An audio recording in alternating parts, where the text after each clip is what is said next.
Madame la garde des Sceaux.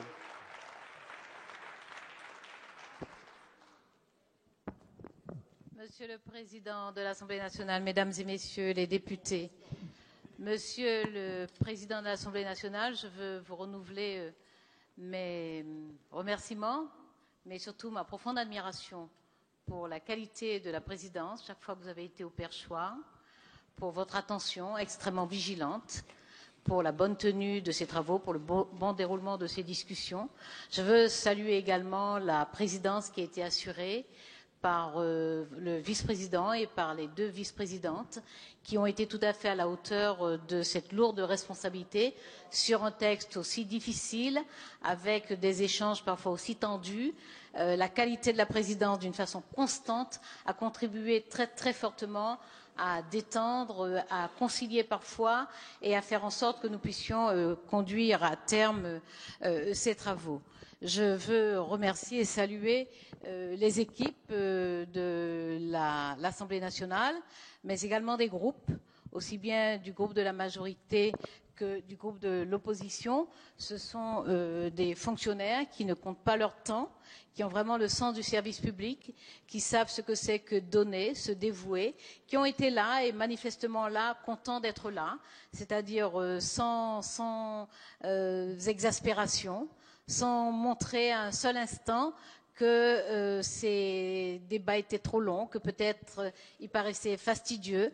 Et c'est une très, très, très belle image pour tous les personnels, aussi bien ceux de l'Assemblée nationale que ceux des groupes, que de nous avoir donné cette image de celles et de ceux qui servent la loi, qui servent la fabrication de la loi. Évidemment, le travail fourni en commission s'est reflété, la qualité du travail fourni en commission s'est reflétée là pendant ces presque 2 semaines de débat. Le travail fourni par le rapporteur, Erwan Binet, qui s'est fortement engagé. Là, j'allais presque dire le parrainage, d'une certaine façon, c'est ce que je trouve de plus attachant. Le parrainage du président de la commission des lois qui a été là, qui s'est contraint à intervenir le moins possible, mais qui a été là très très présent compte tenu de tout ce qu'il avait produit sur ce texte. Corinne Narassiguin, merci et bravo pour ce travail de plusieurs mois. Je peux en témoigner puisque nous avons commencé à travailler sur ce texte dès le mois de juin, donc le travail de plusieurs mois. Merci à tous les parlementaires qui ont accepté dès le mois de juin des rencontres pour que nous puissions commencer à travailler sur ce texte. Il y a eu des parlementaires de tous les groupes de la majorité et j'ai été témoin très très heureusement d'une dynamique majoritaire absolument admirable pendant ces 2 semaines. Le groupe évidemment des députés SRC, mais aussi les 3 autres groupes de la majorité. Une véritable dynamique de travail en commun, de souci d'avancer, de force de conviction dans des circonstances extrêmement difficiles parce que nous savons tous à quel point certains d'entre vous ont piaffé pendant ces 2 semaines de débat. Comment vous avez souhaité aussi pouvoir exposer vos convictions, comment vous avez désiré aussi parfois pouvoir dire de façon à ce que vos électeurs aussi vous entendent. Vous avez renoncé à tout cela, pour que nous puissions avancer, travailler, faire en sorte que ce texte magnifique, tout simplement, ce texte magnifique, puisse progresser et que nous parvenions au bout. Je veux saluer, peut-être en restant par ici, Dominique Bertinotti pour sa présence constante, pour son implication si forte, pour la très très grande qualité de ces interventions. Merci Dominique d'avoir montré à quel point, depuis le premier jour, tu es fortement impliqué sur ce texte. Comment ce que tu as apporté a été significatif et comment ta présence a montré ce que c'est justement qu'un gouvernement fortement, solidairement impliqué sur des textes de progrès. Monsieur le ministre des Relations avec le Parlement, vous n'étiez pas tenu d'être aussi présent. Donc vous imaginez à quel point notre gratitude est grande, non seulement pour votre présence amicale, mais surtout pour votre présence efficace. Parce que chacune des interventions a été absolument déterminante en clarté, en efficacité. Le président de groupe, Bruno Le Roux, est remercié également, ainsi que tous les orateurs.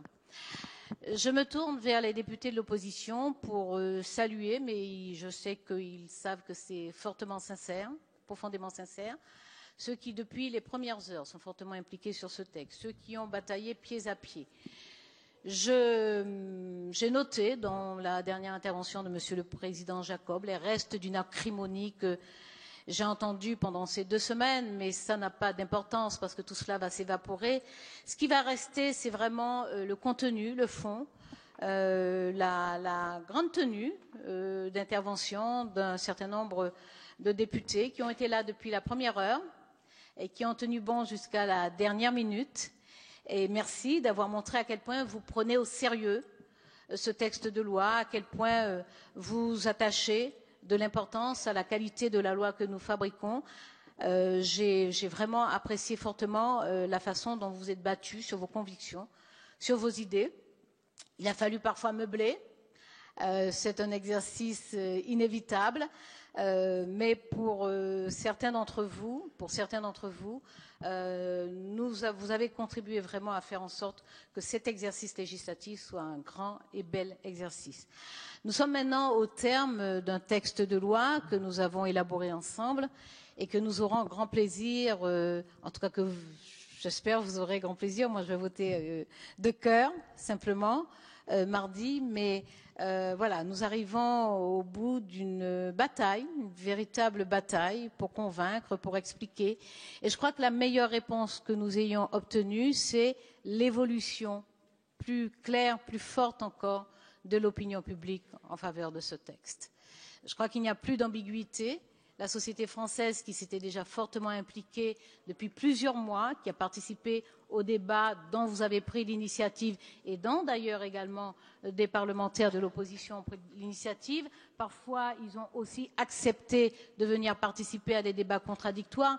Donc, ces débats ont eu lieu dans la société, mais la société française se les est appropriés.